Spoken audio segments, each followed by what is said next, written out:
Too butch. It's time for Must Have Seen TV, the podcast dedicated to the sitcoms of the 20th century. From I Love Lucy to News Radio, I'm your TV guy, Barb Hardley, and I'm also a senior reporter producer for Decider.com whenever I'm in drag as Brett White. Say hello to the Michelle Visage to my RuPaul, Ethan K. Hello, Ethan. Hello, Barb. I am glad to see that you are dressed up appropriately for this wonderful 80s tribute episode that we are recording for an incredibly 80s but wonderful TV show, Bosom Buddies! Yes. I mean, well, so first of all, everyone, as we keep reminding y'all every single week, we also have a YouTube component. You can just go to YouTube / I guess, user Must Have Seen TV. I actually don't know what that URL is, but you can go there and you can see, I got to do my walk of, oh my God. We're going to be talking a lot about drag today. I mean, get a load of the body.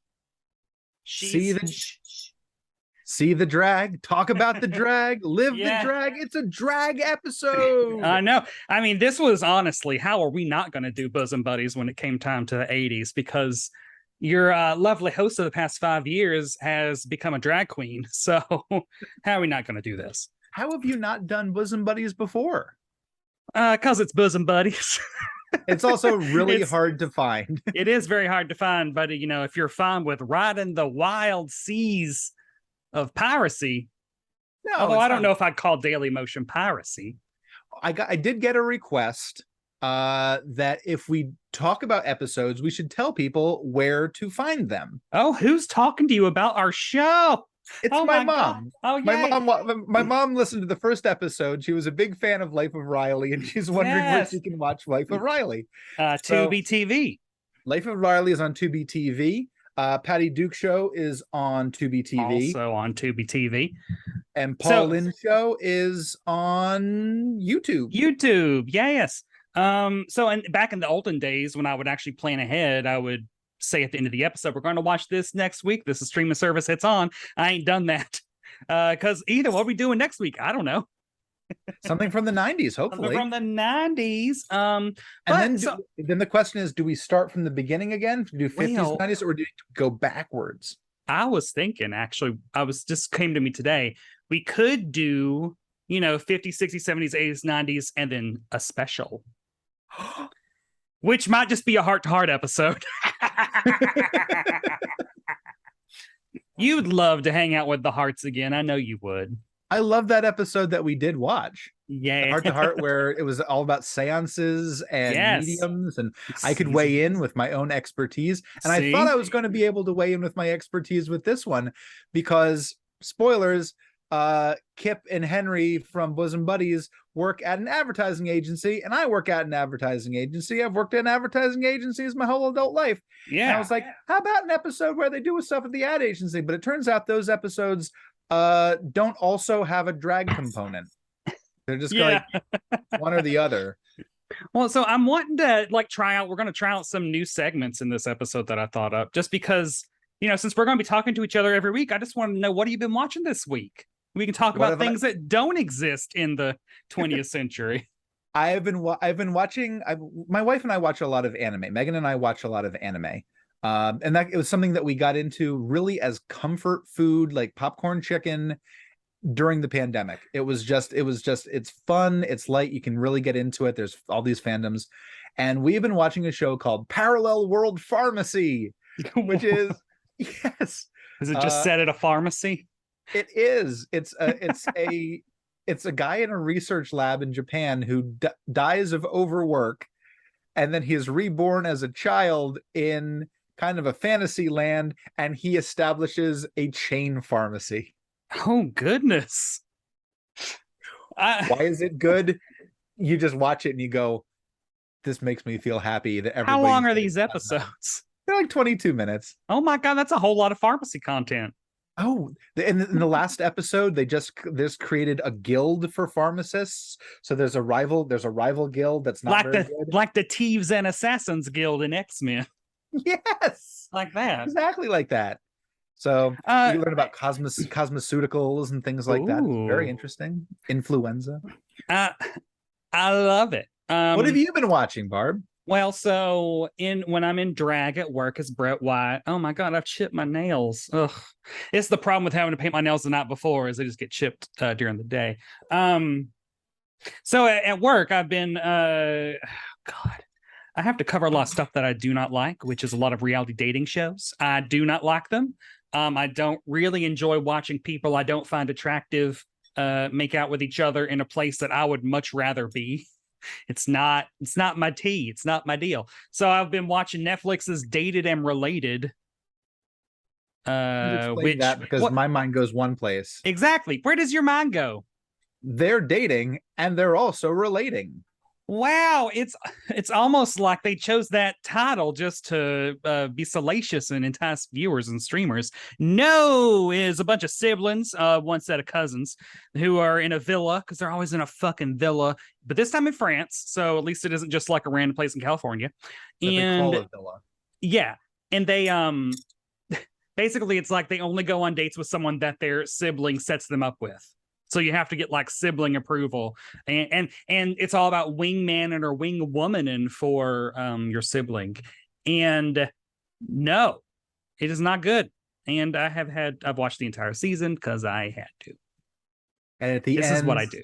And in the end, they all just walk into the sea. Yes, and they never to be seen again. And swim in there the bodies of contestants from past seasons of Love Island and Cosmic Love. And just every other show that I've had to cover this year. Jeez Louise. But yeah, that's my story. That's my tale, and I don't like telling it. Do we like that I'm sticking to the accent right now? I don't know how annoying this gets to listeners. If we learned anything from Bosom Buddies, it's do what makes you feel comfortable. Right now, last episode, I dressed up. I wore a shirt with a collar. I wore a jacket. And I looked at myself in the video and I said, I am overdressed for this. I like that Barb you say that and look at all. You're the visual interest. I guess. I'm here to be comfortable. So I'm dressed up the way I dressed to work, which is trade winds t-shirt and a Hawaiian shirt. And I feel good about it because I look like a human again and not a college professor in training. Although, that is usually what I dress like, which we'll get to because honestly, this episode of Bosom Buddies just has a lot that I got to talk about. But first, I want to actually read a comment that we got left on YouTube because, as I've said, if you talk to us, we will talk back because I want to know after 5 years who's actually listening to this thing. It might be 6. I don't know. It was early 2017. So Richard the Big Bunny on YouTube said after subscribing, I love that, about the Paul Lynde show. Hurrah! I really enjoyed this one. Analysis was certainly spot on. Thank you so much, Richard. I do agree. Thank you so much, Richard. I am touched in my heart. That was really nice. Thank you so much. Yes. And please watch because honestly, I spent 2 hours putting all this makeup on. Ethan, how do I look? It's rough. I don't know. You look fantastic. Ooh, yes. Thank you. As a girl, I have to get a compliment around here. But no, we'll be talking about makeup in a bit too, because this week we're traveling to February 12th, 1981. Fort Apache the Bronx ruled the box office. Celebration by Kool and the Gang topped the charts and began its reign of terror on weddings everywhere. And ABC aired the Bosom Buddies episode Sonny Boy. Ethan, you must have seen Sonny Boy before today. I might have. Oh, really? I might have. The series aired from 1980 to 1982 and then went into reruns on NBC, totally different network. Oh yeah. And I remember watching Bosom Buddies in the 1980s, and I remember it because Peter Scolari looked like my next door neighbor. I'm like, oh, that person looks like Chris. I'm going to watch this show. So I watched a couple episodes. Do I remember much of it? No, but I might have seen this particular episode. Well, and I'm wondering, did they start streaming it? Oh my God, 21st century mindset. Did they start showing it on NBC because someone's star had risen by 1984, Mr. Peter Scolari on Newhart?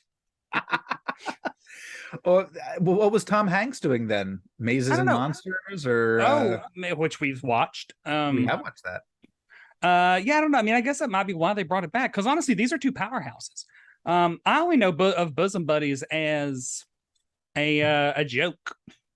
As like a weird bit of trivia that, like, before Tom Hanks was the greatest actor in America for the past 40 years, he was on a show where he cross-dressed. And we can talk about Tom Hanks because I thought that his performance was amazing. He's one of those actors like Gene Hackman that you give him any material and he's going to make it real good. Absolutely. So if you go back to one of the very first episodes that we ever did with Ari Scott, I did Family Ties. I did an episode with Tom Hanks, who played Michael J. Fox's uncle.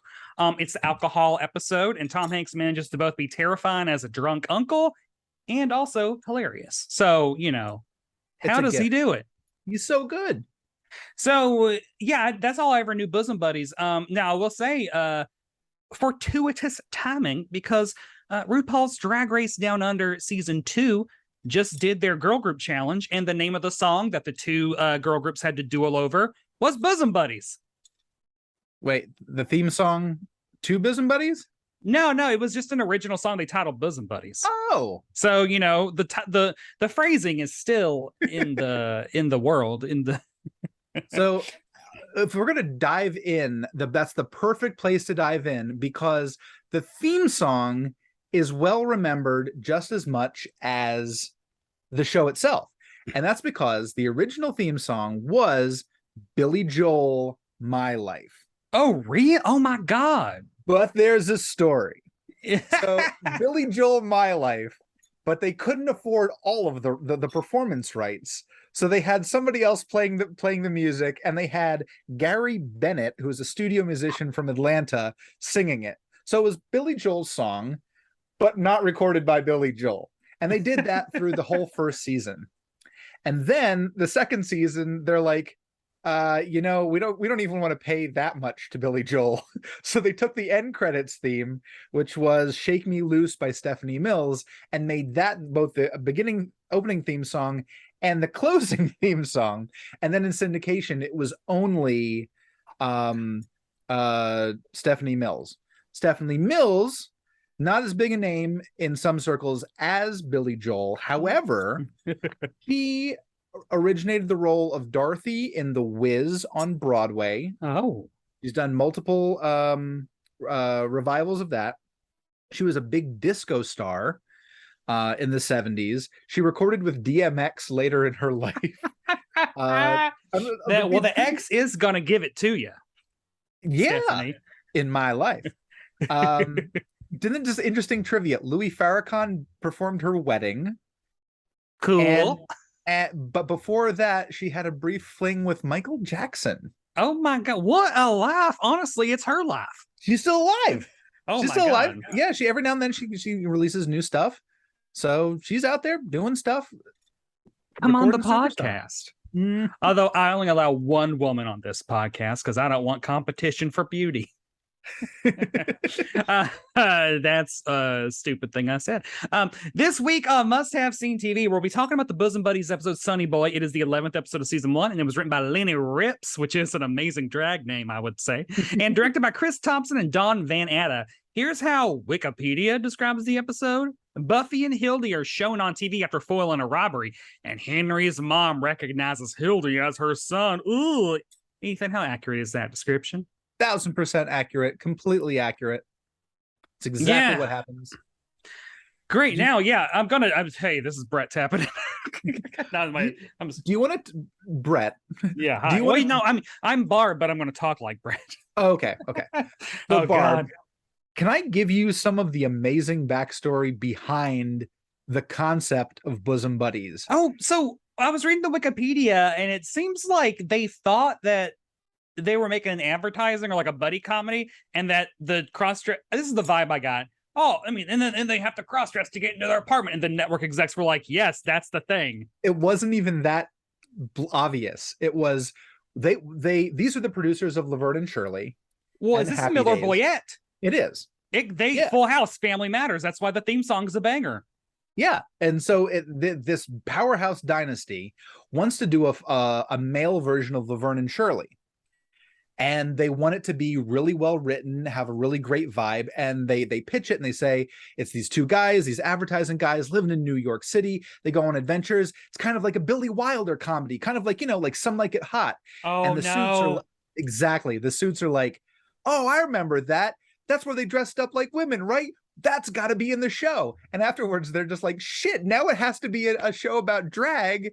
That wasn't our pitch, which is kind of why after the first season, the end of the first season, it's revealed that they are men in this women's apartment. Spoiler, that's the whole conceit of the show. They get a great deal on an apartment, but it's a women's only apartment and they have to dress like women. That's at the end of the first season, they are outed and everyone's like, oh, but it's fine. And the second season, they don't dress in drag. It's just the title of the show kind of just goes away. The opening credits, though, are full-blown unhinged. I'm going to be slipping back and forth between my voices. It's like Jekyll and Hyde. Also, you can hear my bangles bangling around. I'm wearing 100% stuff I bought in Tennessee last week, almost. So, really? I don't know. Which might also be the accent. So the opening credits, the first thing I wrote was, are they homeless? Because it's like them like sunning in the street. It's just like a ton of like sleeping outside, like in a bathroom. Like it's just wild.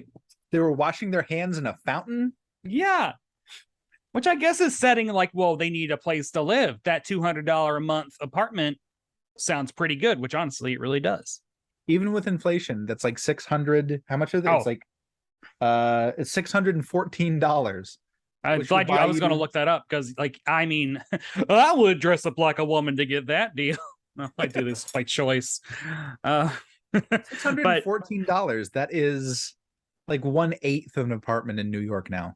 No, I pay I think $3,300 a month. So, and I don't care about talking about it because the rent is too much. And I'll be transparent. This costs a lot of money, and it's really frustrating. We need to talk about how rent is high and how wages are down. Mm-hmm. We should not be afraid to talk about that kind of stuff. Yes, mental health and wage theft or whatever. Let's talk about all the serious shit. The stuff that Miller Boyette won't get into. No, this was definitely a fun, lighthearted comedy. I was actually, so like overall note, I was surprised that I laughed as much as like the jokes were as good as, well, the performances were as good as they were. I don't know if the jokes were, but also apparently there was a lot of improvisation on set. Yeah, I'm thrilled with that. You can't tell what is and what's not, but at the same time, it all blends together. And seriously, Tom Hanks and Peter Scolari are just really good at what they do. Really good and really good chemistry. You can understand why they're the bosomest of buddies. But this episode starts with some New York street toughs coming in. They're looking for a room, and then the old lady has to be like, oh, it's a hotel for women. Get out of here. And they don't. They want that bag. They want to steal stuff. They're there to cause trouble. They are played by Randy Stumpf and Michael Cassidy. I only looked at this from IMDb. Randy Stumpf is an actor. He has all the lines. Michael Cassidy has one line, but he's a stunt performer. So when he gets thrown through the tables and pushed around and beat up, he can do all the stunts for him. That's what he was there for. That's his job, and he did it well. So while they're, causing a ruckus, that's when Buffy and Hildy walk in, aka two horrible drag queens. Just not, but you can talk about that at some point. And Tom Hanks says like, oh, get out of here. This isn't nice. Like he's still trying. He's like trying to be assertive while also still being a lady. He's very polite about it. Yeah, it was just nicely, politely asking. But of course, these are street toughs. These street toughs are not going to just walk away. No. And that's when like Peter Scolari ain't fucking around. Hildy ain't fucking around. She's like, starts actually like making moves, and Tom Hanks has to be like, too much, it's too much, like calm down, you're a woman. They steal whose bag? They steal Hildy's bag and like pull out boxer shorts. They steal Hildy's bag. Hildy played by Tom Hanks, also Kip. Or no, Hildy is Peter Scolari and Buffy is Tom Hanks, right? They steal Buffy's bag and tear Tom Hanks's shirt. Yes, her blouse. Line, do you know how hard it is to find this color in this size? He's concerned about his look. I mean, honestly, like I'm an Amazon queen because I can just filter out. I need, an XL or listeners. I'm a 42, 32, 42. So hit me up with your used items. I don't know. That's an Amazon wish list. Yeah, I do have an Amazon wish. Barb does have one. BarbHarley.com. Do you share it? Do you share the wish list? It is private. It's public on that site. Okay. Yeah. But they pull the boxer shorts out of one of the bags because they're really men. And Peter Scolari is like, "What can I say? I got lucky." It's a great line. It's just a great line. How do you explain the boxer shorts in your bag? I got lucky. Yeah, then I keep them as trophies. Great delivery. Kind of like how the Predator keeps skulls, she keeps boxer shorts. Really I watched all the Predator white movies. boxer shorts. Yeah, they felt kind of stiff too. It wasn't good. There was also some insults thrown around. Oh yeah. Pig face, thunder thighs, mm-hmm. and the one that I actually have never heard before, bubble buns. Oh, bubble buns, not bubble butt. It was not bubble butt. It was bubble buns. Now, this is where, so Ethan, literally ask me anything you want to know about drag as we go through this journey, as I am now a student of the art form. But I will say, first of all, I don't see any bubble buns because these two queens are wearing no body. Yeah, let's talk about what they were wearing. Let me just why you think it's a little deficient. Look at this. This is where the visual component comes in. Look at the hourglass. Look at this. Like, this is so in order to make my 5'6", 175-pound hairy man body look feminine, oh so feminine, you got to wear a lot of stuff, and they aren't wearing anything. So there's a thing called proportionizing, which I think was just made up in season 10 of Drag Race by Eureka.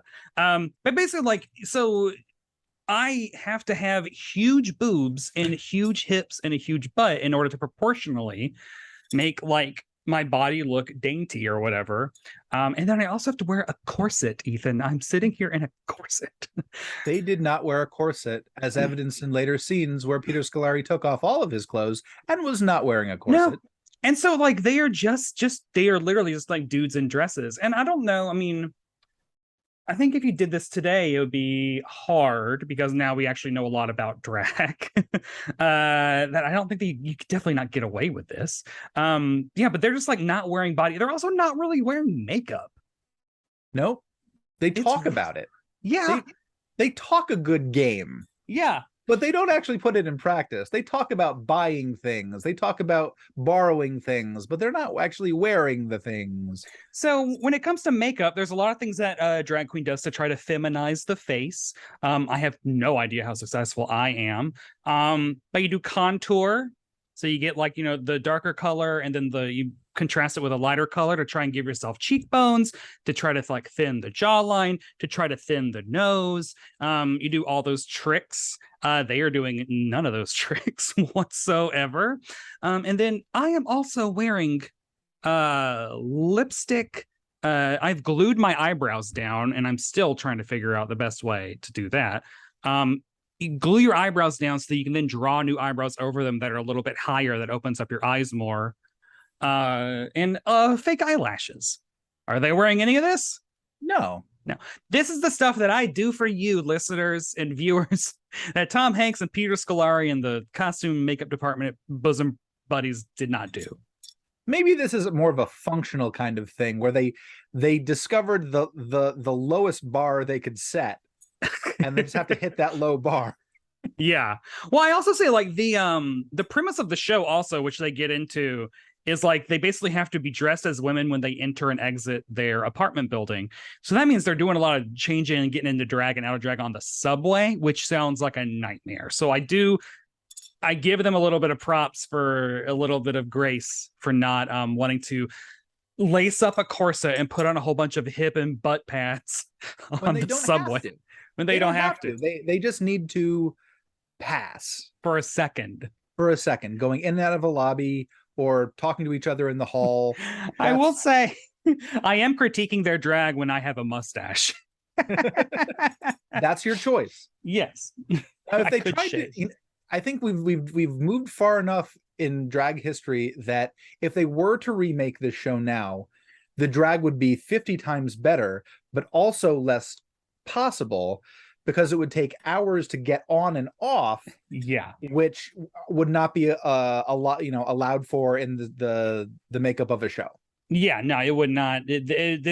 having to dress in drag in order It would to look get better. in. Like the drag would be better. It's not an efficient rental scheme, I don't think.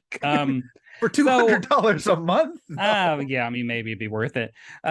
So what I love about this fight scene at the beginning is that, first of all, there's a fight scene in a sitcom, and you know what happens in sitcom fight scenes?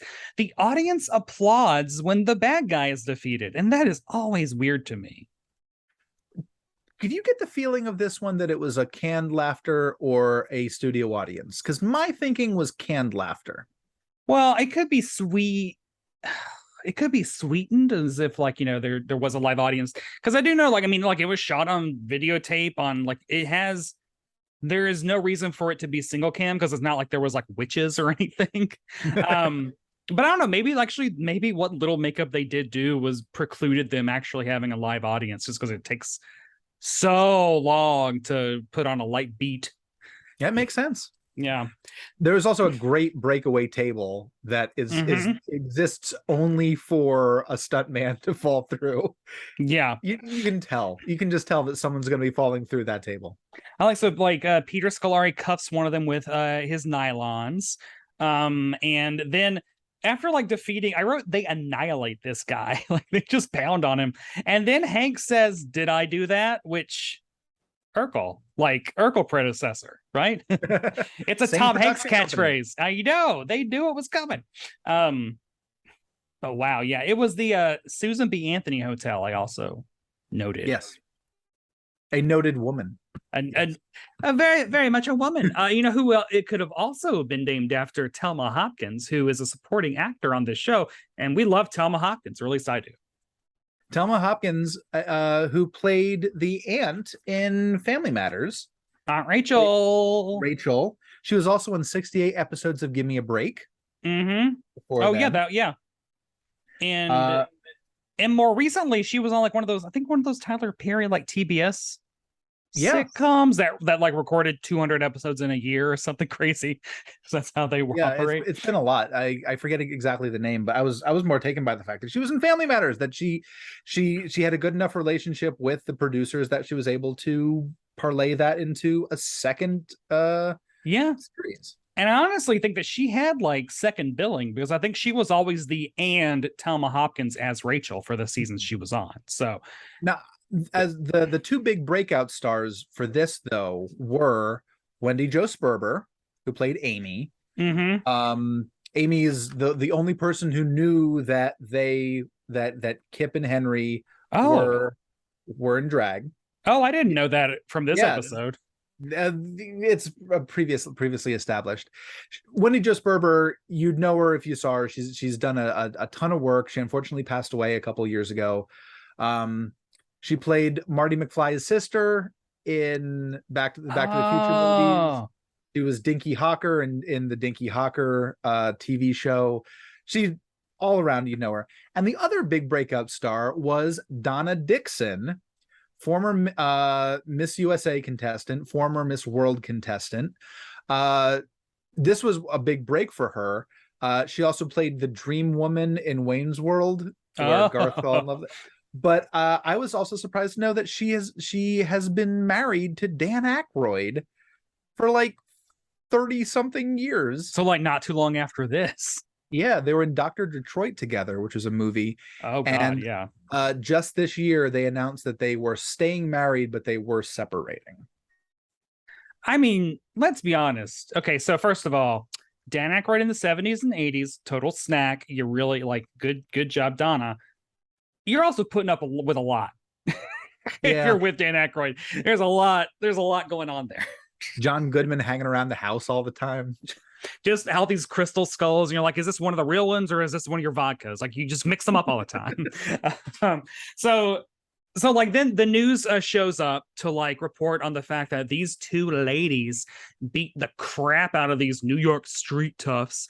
So like the old lady, my notes are all weird. Oh, at one point, like they say this will help, and they're carrying the large bottle of wine. This is the Donna Dixon thing that I thought was really funny, right?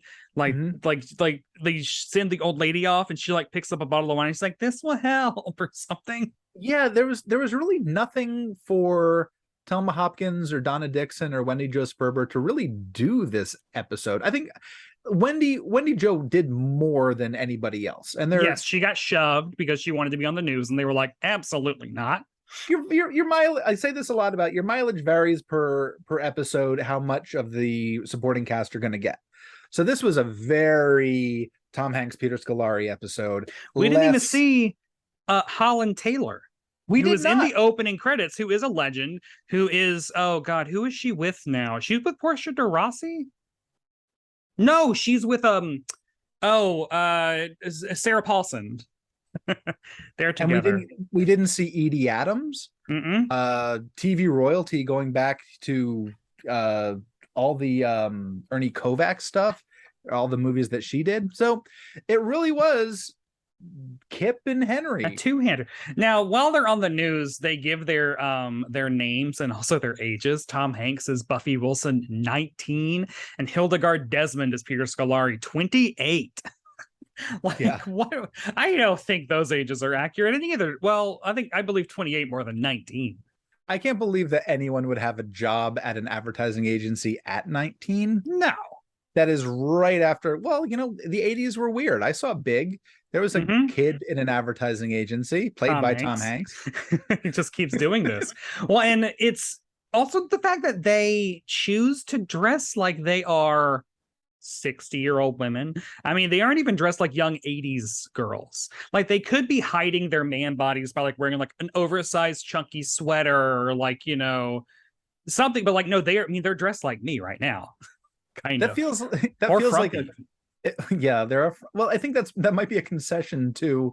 We didn't want this to be a drag sitcom, but it has to be a drag sitcom, so we're going to not put a lot of effort into it. Yeah, it's just a lot of like Dorothy's Bornak, just like big tube of fabric kind of, like, yeah. Or I mean, Peter Scolari is basically wearing what I'm wearing. Like, my bracelets are going everywhere. Sorry.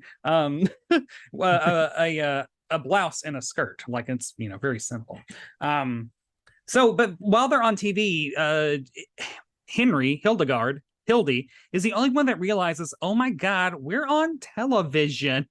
we can't do this. We're our alter egos on television. This is the equivalent of 80s and 90s Batman showing up on TV. Doesn't happen. He's got to stay in the shadows. You got to keep this. You got to keep the secret. So, like, I also noted that Peter Scolari in drag looks kind of like Betty White. Yeah, kind of same vibe. Also, my next door neighbor in the 80s. Oh, really? Oh, wait, Betty White, or it just looked like? No, just the way Peter Scolari looks. Yeah, and so Peter Scolari is the only one that realizes, like, this is bad. People can see us. We're obviously not wearing that much makeup, so people can tell. They're being interviewed by Jesus Salazar. Yeah, they make a big deal. Is that a real person? No, he's not. Okay, they make a big deal. Like, Jesus. I mean, I guess maybe he's a full character too. Like, he's not just. They could have just got a generic news person, but he comes on and he's got character game, attitude. Everybody in this has something going on. Whether it's the overacting punk. Who's robbing, like he's got more lines than literally Thelma Hopkins and Don Dixon put together. Yeah, in this episode, and probably Wendy Jo Sperber. Like, he has so much going on. There's a character later on that's a doctor that's like this whole fleshed out character. Everybody's got a character. So Jesus Salazar, played by Jeff Seymour, is this extremely well-respected, well-watched, handsome, suave, jet-setting reporter, to the point where he says, I report from the streets because I am the streets. Yeah. That's what I told Jackie O at Capote's party yesterday. Like, oh God, yeah, I forgot to write that line down. Like, geez Louise. I mean, and everybody eats it up. Everybody's like, oh, he's so good. He's so amazing. Even Kip and Henry are just saying, like, look who's here. It's Jesus Salazar. He's a known quantity. Well, they totally forget about their cover because Jesus Salazar is there. Jesus Salazar. Does he give him the canned ham? No, that's they try to get off the camera. They try to wrestle the camera to the ground. And that's when it closes. By the way, we should be, if we're watching these on streaming, we should be comparing what ads we're getting, because you got I forget who was playing. I got the weird Jane Seymour and a CG dog trying to sell me an Apple game. I got Disney World branded Baby Bell cheese. Oh, I didn't get that. Oh, I got some intense ads. I got one that was just a woman being like, just listing off a whole bunch of like very serious problems. Yeah. I was also skipping ad. I wasn't watching this stuff. Yeah, do you know who that was from? I had it on mute. It was from PragerU. Oh wait, that sounds bad. Yeah, that's the ultra right wing. Yeah. Boo, no thank you. Boo, we don't tolerate that here at Bosom Buddies. Yeah, the irony of that ad running on Bosom Buddies. Yeah. Honestly. Well, this is when it's like the next day, right? When Scolari, yeah, and then Scolari's mom shows up. Yes, mom weaves her way into the crowd as they are singing "They Are Jolly Good Ladies, Nobody Can Deny," and Amy jumps in and says, "I can," because she was trying to get with Jesus Salazar. Yeah, but no one wanted to talk to Amy. They give them a canned ham, which is just a wild, like, trophy to give people. Like, no, thank you. Gift. Yeah. But then Scolari's mom shows up, and here's where the madness begins. This is the conflict. We've had the rising action. Now it's the conflict. So okay, well, so my overall note for the entire plot is she is mad about the wrong thing. She is so mad that her son is now like dressing as a woman, not because he wants to or likes it. She's not mad at him for swindling an apartment and especially taking affordable housing away from women. I didn't see it that way. But yeah, like she should have been mad about like, oh my, like, no, you're lying to this place that is specifically for like, what if there are single mothers out there who need, like, she could have had that game, but they had to instead play of course, it's 1981, so they had to play I mean, she's even like thinks that he's gay for a second. Like it even gets into that territory, which is like, yeah, this is the 80s. Bosom Buddies could have taken the high road, and they did not take the high road. They take the predictable road. Oh, is her name Kay? Or is it because like Hanks is like such a dip or whatever. He's such a like a weirdo that whenever he says like he starts going off on a tangent, Scolari's mom will be like Kip, and he'll go Kay. Her name is Marjorie. I love the fact that he would just agree with because they have a history. She doesn't like him. She's never liked him. I didn't like that line. I didn't mind you as a boy. I didn't like you as a man. I like you even less as a woman. That's a good line. And then just every time she shuts him down, he just goes, okay. Yeah. And it's recurring and it's great. He's good. So now, I mean, hey, we can talk about moms reacting to their sons in drag because this is one of the many personal aspects that I bring to this episode. Yeah, I'd like to hear your perspective on this as someone who is changing their avatar and profile pictures to Barb. Yeah. Well, now, so there's like a lot of Barb content. Yeah. Well, if you go back and listen to the first episode back in our new era, the Life of Riley episode, I go into my big spiel about why I am now Barb Hardley, drag queen, sitcom character drag queen. And so I don't know if I actually talked about like when I got home from Palm Springs, like my drag arrived. Like I ordered it on the plane and it arrived when I landed. Like I was committed, and now look at me, I'm very deep in debt. But so like that Monday or whatever, when I called my mom to tell her about, my trip in Palm Springs, I like flat out was like, oh, I'm doing drag now. Like I wasn't going to do the thing. I did not tell her that I'm a homosexual for 6 years. 2005 to 2011. So I had to keep that secret. That wasn't fun. And I was also like, I am now a 38-year-old man.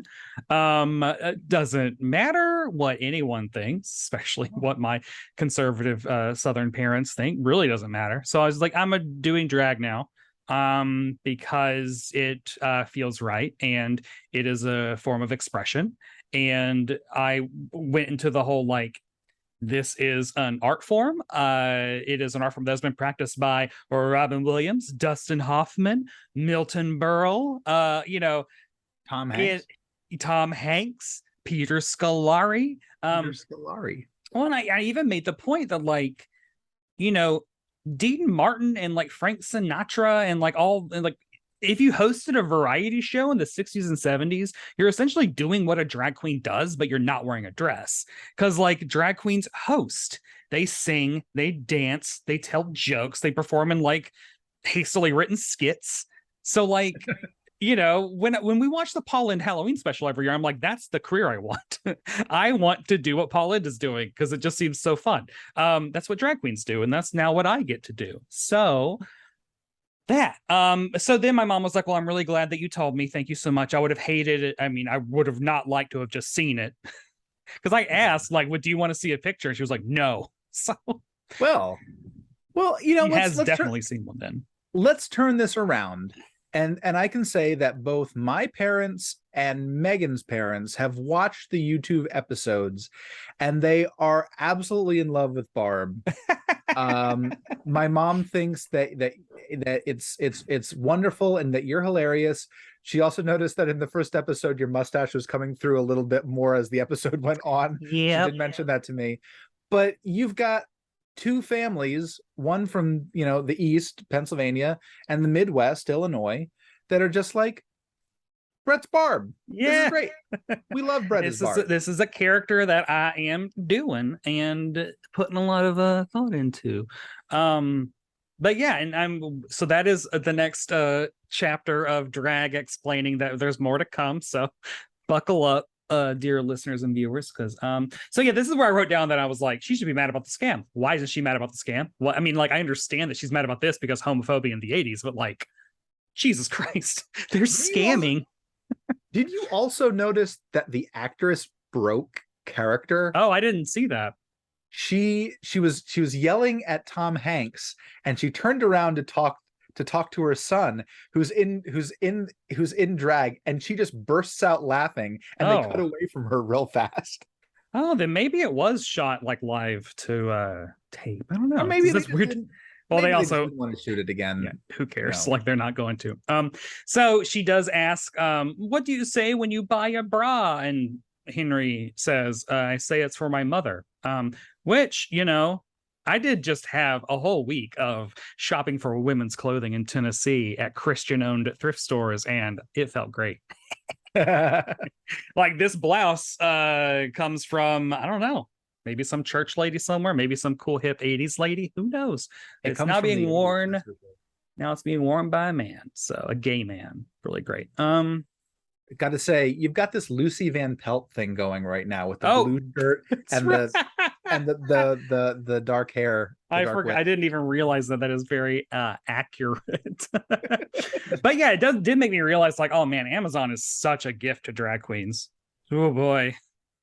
Amazon's dangerous in many, many ways to many different people and many different populations. Yeah. This is the most dangerous way, obviously. My pocketbook. But no, yeah, like, and then she's like worried that he's gay, and he's like, I did go all the way with that girl on prom night. Oh, boo, boo, boo. Like, but that was okay. You're shortchanging one of the best jokes in the show.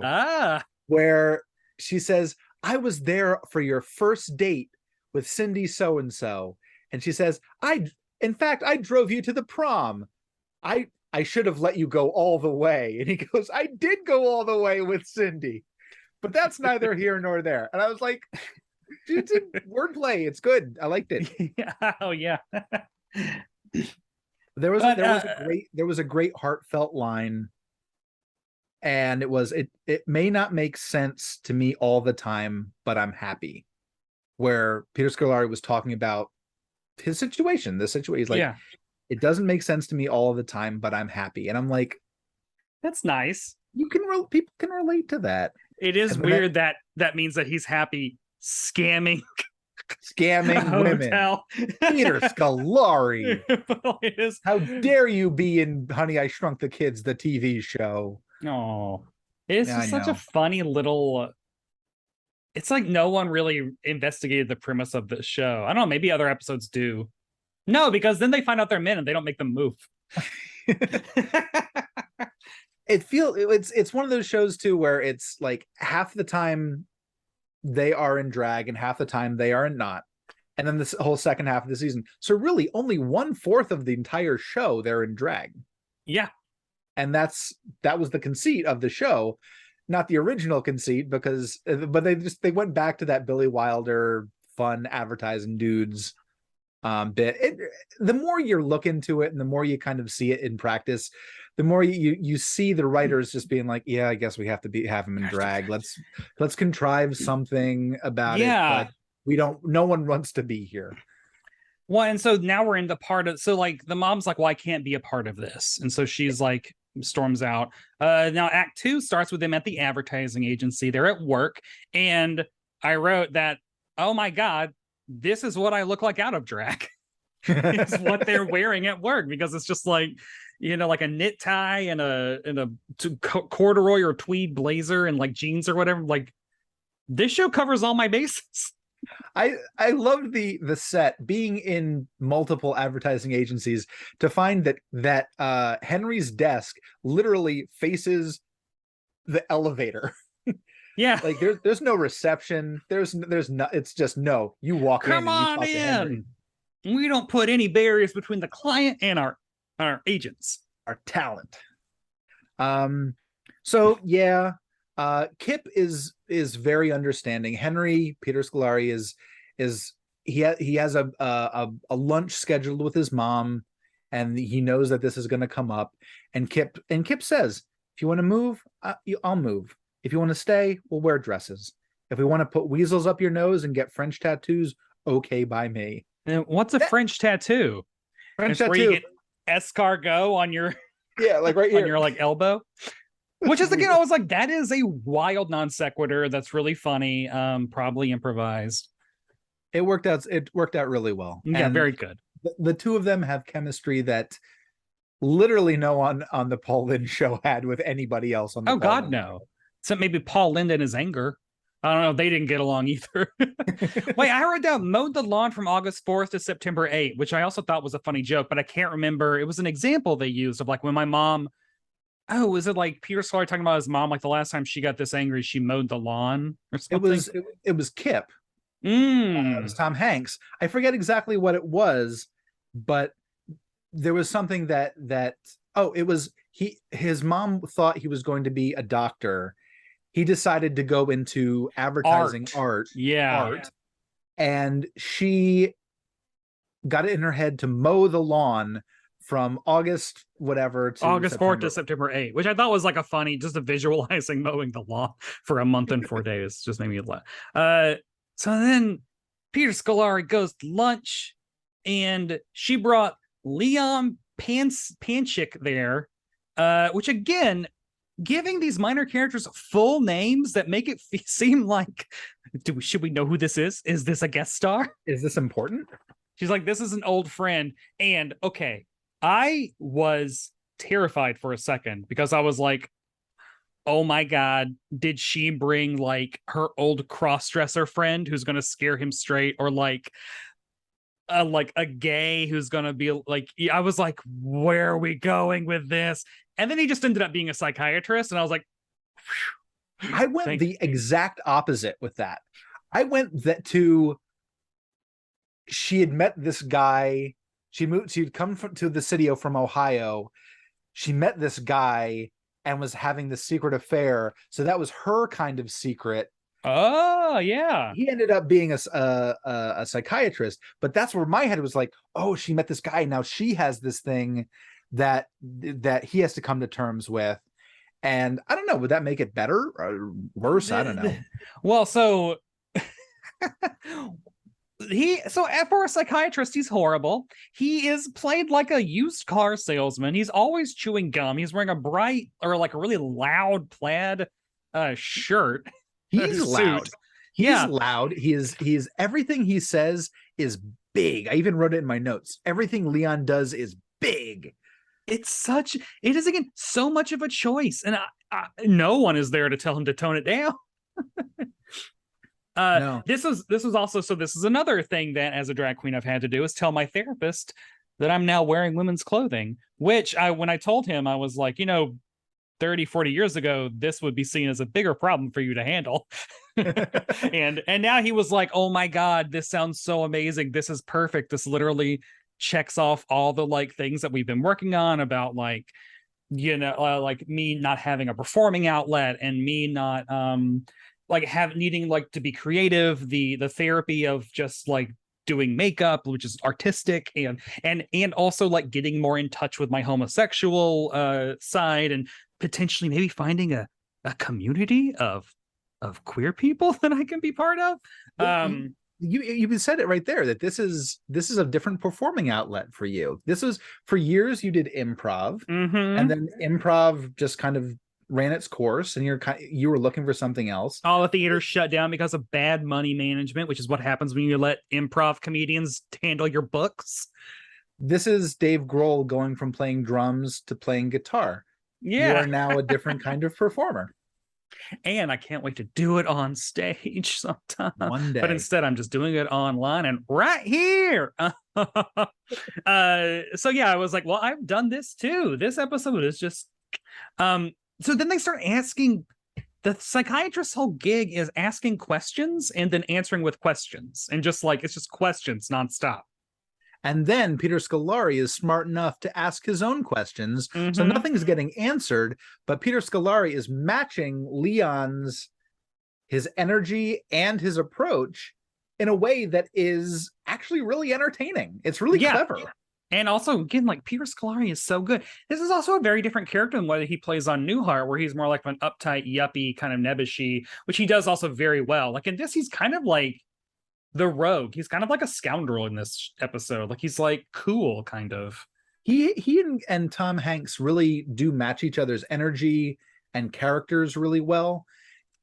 Tom Hanks has a little bit more of a developed character in this one, in that he's reacting to Henry's mom a little bit more. So he's kind of falling back into that who I was when you knew me back when we were both in high school.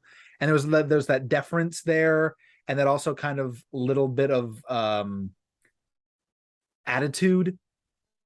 And I think but the two of them together work so well. Peter Scolari, tons of range. Great. Like you remember him from Honey, I Shrunk the Kids, the TV show. And also he was the police commissioner on Gotham. Oh, right. he can do it. Tom Hanks the same way. Comedy, animated, drama, he can do it all.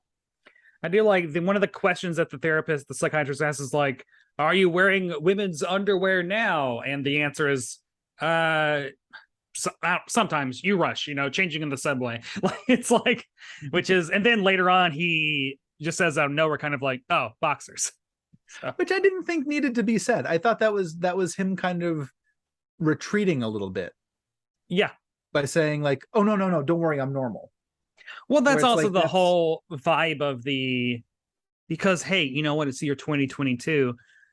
Everyone can wear whatever the fuck they want. I am wearing women's underwear right now. This was 42 years ago. Oh God, that's fun.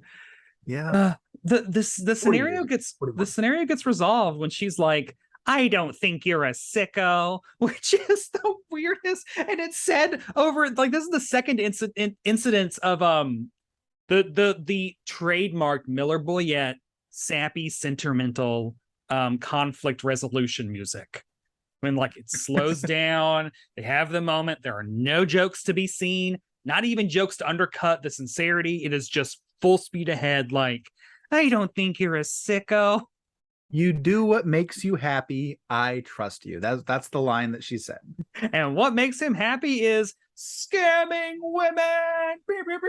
Like, it's so, just take it a step further, and it's so wild. It's so wild. Well, Tom Hanks's big problem is that the newspaper calls him Muffy instead of Buffy. Yeah, there's a little, everything that kind of happens after the diner scene with the mom is just kind of like, okay. They tacked on a scene at the end. The tag. No sense. The tag is basically like, oh my God, we have a whole bunch of people in the cast. SAG is going to get on to us if they don't have X number of lines, because it's like all the girls from the show come home to the hotel. They just saw a scary movie. And so like, that's it. Like I did notice that, Amy, she's wearing a Freddy Krueger sweater before Freddy Krueger even was a thing. They were describing a movie that they saw where first a little girl had her feet chopped off, but she still had to walk up some stairs. And then they cut the girl in half and she still walked up the stairs. And then something else happened to the kid, and there was blood everywhere and they were scared. And they say, maybe tonight's the night we have the all-night Monopoly like, oh my, what? That's a nightmare. That's terrifying. That's one game. Yeah, that's literally one game, 8 hours. And so like they go in there, Thelma Hopkins is like, I don't need it, but you know what, she actually does, and she runs in there to join them, and it's like, what are we doing here? That's the end of the episode. Nothing before precluded any of this. No one had talked about, we should play Monopoly, we're gonna go see a movie. No, there is no tonight. It's out of nowhere. There's no B plot or anything in this episode, which is kind of par for the course back then. It is wild. It felt very short. It was, and hell, everybody, like Tom Hanks, Peter Scolari, Thelma Hopkins, Donna Dixon, Wendy Jo Sperber, excellent performances all around. Everybody hit what they were supposed to do. The guest players played it up really big. But is the question, is it funny or is it the performances making it funny? And I think that it was well written, probably well improvised, and really well delivered. Yeah, it was really. I'm changing the light because I think I'm getting a little bit orange. Hey, whatever. It doesn't matter. I think it was really funny. And really like the energy and the chemistry was all there. And that's really all that matters, honestly. Yeah. Are you ready for just a ton of must-have facts? Because your girl dug into newspapers.com. So Nielsen ratings for this week, it was number 25. The show did not do very well in the ratings, and part of that was in the first season. I think the first episode was well reviewed. Then they changed nights. Then they changed time slots. And that just automatically kneecaps a show. Always the kiss of death. So the top 6 shows of the week. Number 6 was MASH. Number 5 was Little House on the Prairie. 4 was East of Eden. 3 was Dukes of Hazzard. 2 was another installment in the miniseries East of Eden. And number 1 was Dallas. The 80s were weird. Those are heavy hitters. Well, yeah, those and also all heavy hitters. The 80s was like this. The late 70s and early 80s was a weird time where like sitcoms were kind of like not the tea, and everything was all about like dramas and primetime soaps. The Heart's 10 this week. It was like number 10 of the week. So there's some good taste back too. But yeah, it is. It is weird to think of Bosom Buddies airing alongside.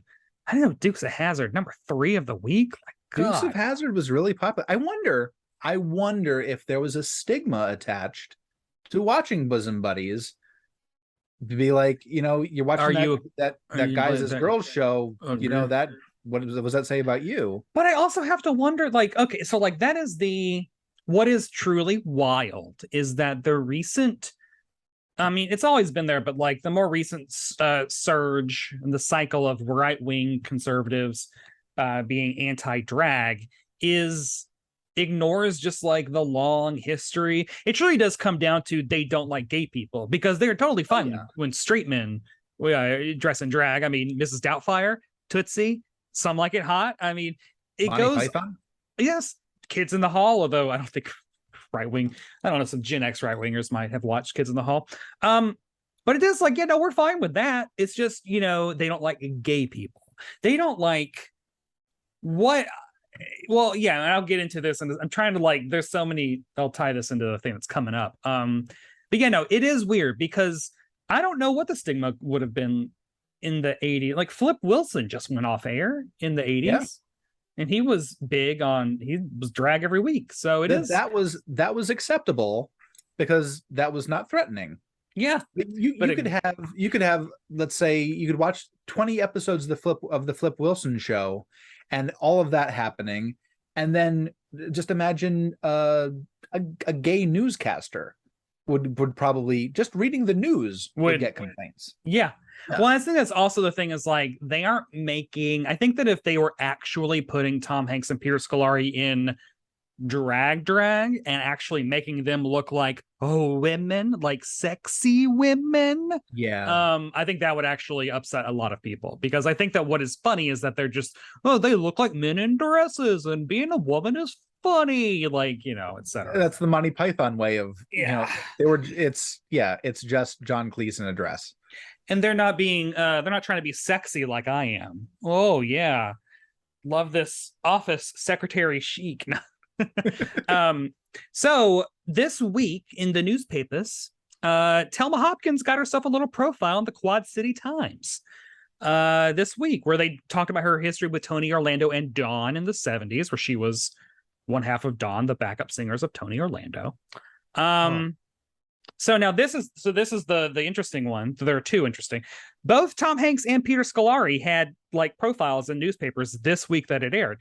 So Dick Kleiner also wrote an article called "Drag Dressing May Become a Drag." And it's literally about what we're talking about, how like they're like, we gotta nix this part of the show. Hanks in the interview says that he thinks the show will become more about The Office, which, quote, "That's the way I'd like it, because getting dressed up in women's clothing is not much fun. It's very difficult to walk in a tight skirt, and it's almost impossible to move while wearing a pair of high-heeled shoes." Which, honey, let me just show you how easy it is to walk in high-heeled shoes. Ooh, yeah. This tight skirt. Ooh, woohoo. Boo-hoo. Yeah, I don't know. But I think this speaks to what I was about to say is like, it is fun wearing women's clothing. This is so much fun. I am having fun, but I think that I'm also having fun because I am a homosexual man who has always naturally had more feminine inclinations that were told very clearly made clear that I should not have and should not indulge in. So it isn't until I started doing drag that I realized, like, the fun of doing drag is that if I'm dressed as a woman, I don't have to like act masculine. No, like I can be dainty and sassy or whatever as I want to be. Whereas Tom Hanks and Peter Scolari made no effort to act feminine other than raising their tone, the pitch of their voice. Well, yeah, and also just being straight cisgender men. I don't know if they had any type of inclinations or urges to do that. Like, this was not a thing they thought of. Or anyone that they could look to for that. Yeah, that's also, yeah. I keep thinking that this show was like hastily put together. And that's probably true because these things do get hastily put together. Yeah. Where it's not where you have like, you can't do the full face, you can't do the full padding, you can't. No. We're just get on set, just get in front of the camera. Throw this on, wear some kitten heels. There's also listeners, I just want to point out that when Barb puts on heels, she puts on heels. Okay. Because I figured if I'm going to learn how to walk in heels, I should learn how to walk in heels.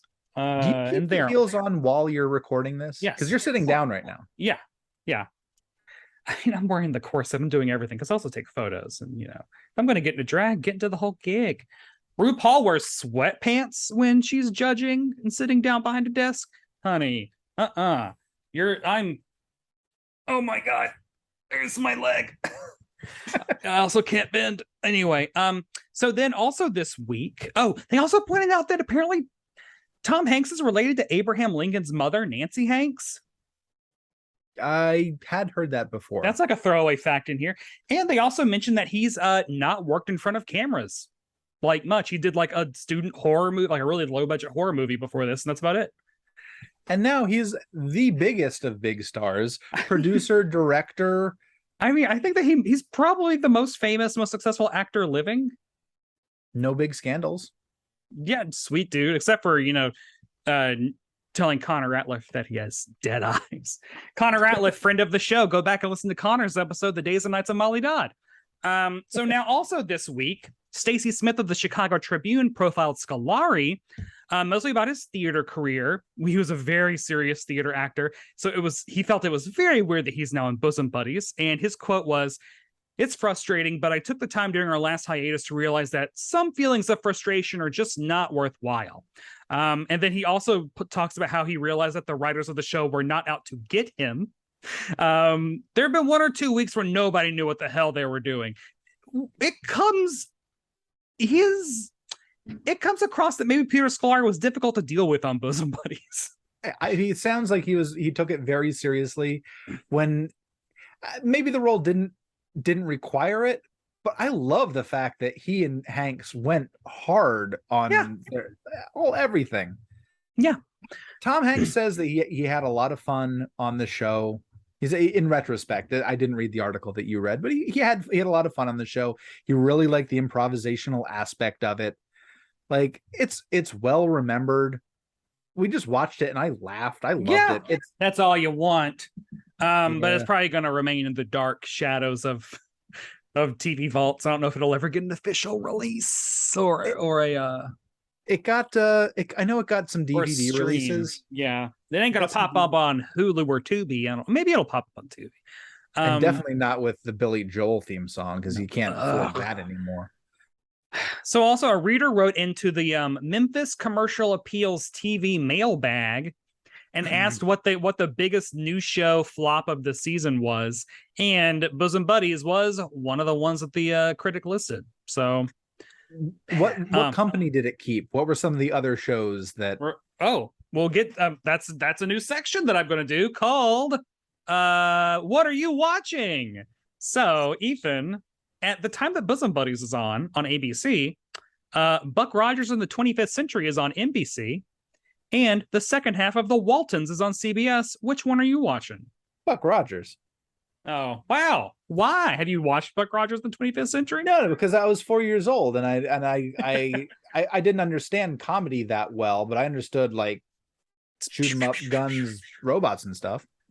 I mean, if I'm an adult, if I'm over like 13, I'm watching Bosom Buddies. If I was older, yeah, I would say that was probably closer to what I'd be doing.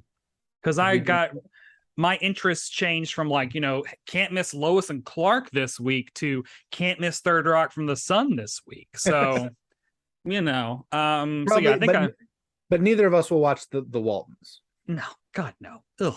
No. That's borderline Western. That is a Western. It's not interesting. Isn't it a period piece? No, thank you. Now, Ethan K today would enjoy Bosom Buddies, knowing what he knows about Bosom Buddies and knowing what he knows about Buck Rogers. I've tried to watch Buck Rogers. I find it boring.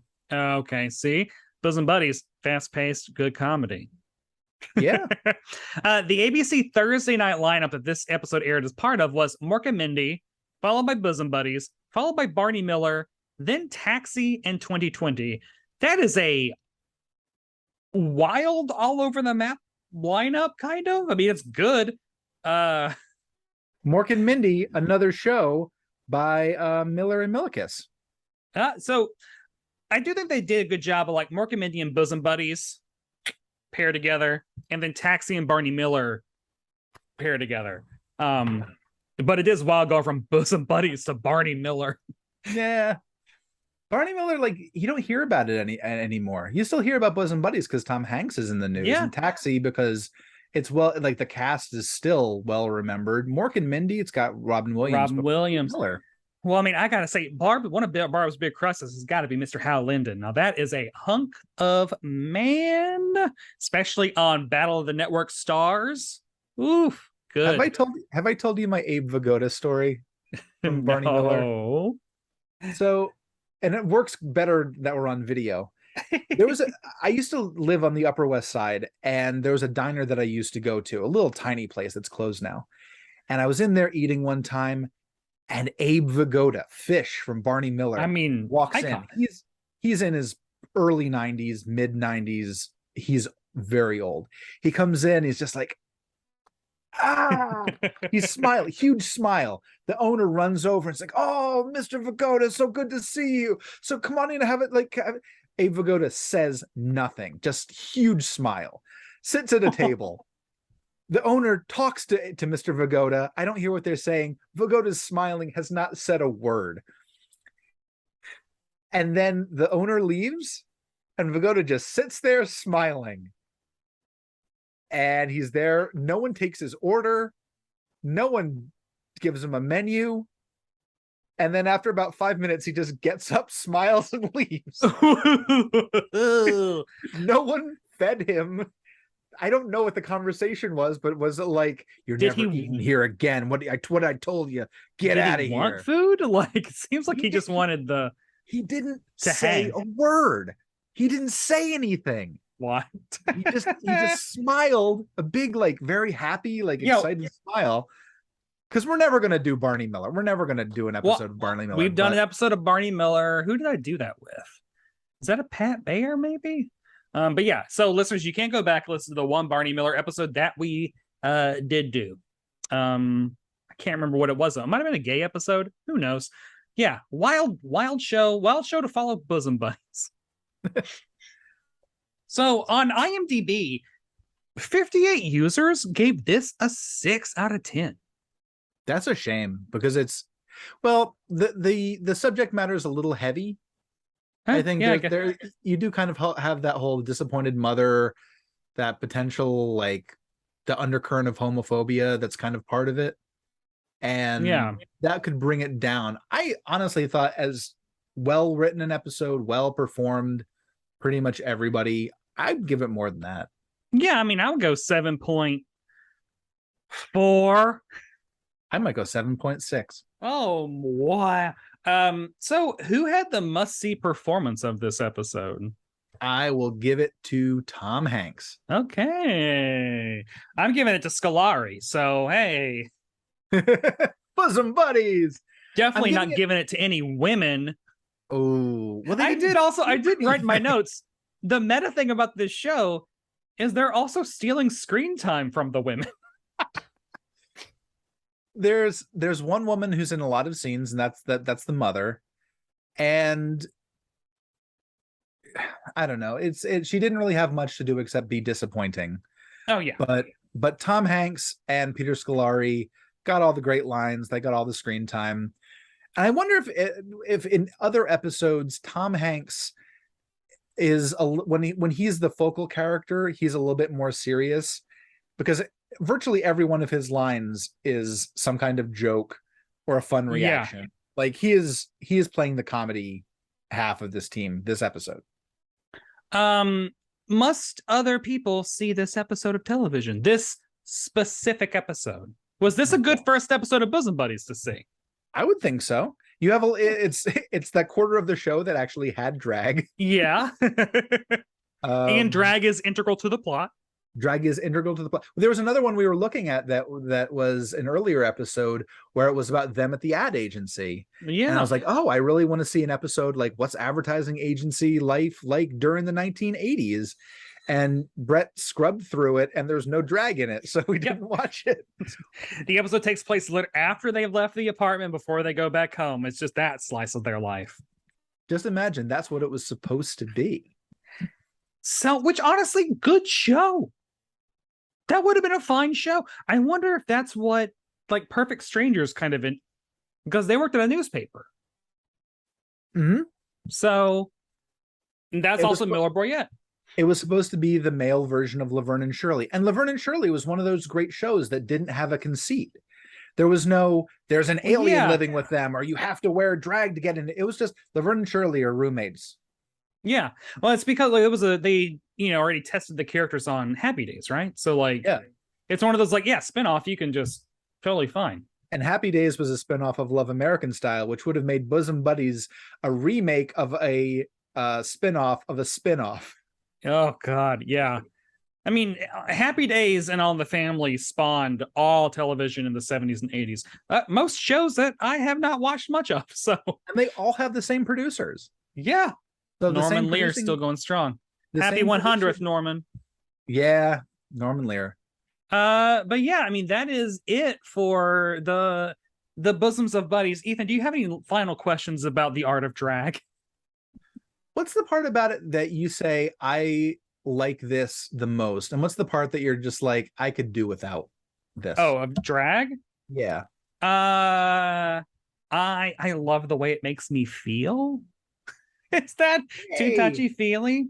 No, but so like it is. So I think we talked about this the first time. It is feeling pretty is really nice, and feeling like beautiful and like girly is, never felt those things before, and it is a really interesting new kind of sense. And also just the fact that like it opens you up to, I know what wearing a bra feels like. I know what wearing pantyhose feels like. I know what it feels like to do my makeup. I know, like, it's just like this whole other side of existence that most men just go their entire lives never understanding anything about. And it is, it's just cool. Like, it feels like I almost have like a sneak, like I've like peeked over the fence or something, and I've like seen what it feels like. The least favorite thing is eyelashes, putting them on. Also like, I don't like, see, I could say like tucking or corseting, or just like the actual like physical like labor that I go through to be, a woman. But that's an easy answer. That's low hanging. And also, honestly, like once you get into it and like get into like the character and the feeling, like I don't even notice it. Like it just feels like I'm just like having fun. But like putting on fake eyelashes is so damn difficult. I can't, because like you get them and then the glue is on your fingers too, and so then when you're like, you get it on there and then you try to like get but your fingers are now stuck together to the eyelash and you can't like get it off, and then it's just I don't know how Trixie Mattel wears like 3 or 4 pairs, stacks them. It's annoying. Professionalism. Yeah. So I don't know, like that's why I'm so glad that I have this outlet and also this justification for spending all this money. You're performing. That's the other cool thing, is that you've entered this arena of performers. You are now rubbing shoulders virtually with everyone else who does drag as a performance. I mean, you've known me since 2007. How have I changed since becoming a drag queen? Did you have you changed? You still like the things you like? Oh no, yeah. I could still talk to you about X-Men until the sun rises. It's just now the only time you see me is when I'm dressed like a woman. That's why we have to hang out more. But that's a different. I was supposed to come into the city next week to see Bauhaus at King's Theater in Brooklyn, and they just canceled because Peter Murphy unfortunately has to go to rehab. So feel better, get better, Peter. Hey, that's better than COVID. Yeah. Or maybe it isn't. I think that's why they had to cancel back in November. Yeah. God. And I was supposed to then see them at Riot Fest in Chicago, and it looks like they're also canceling that. So I will never see Bauhaus. That's the story of a lovely lady.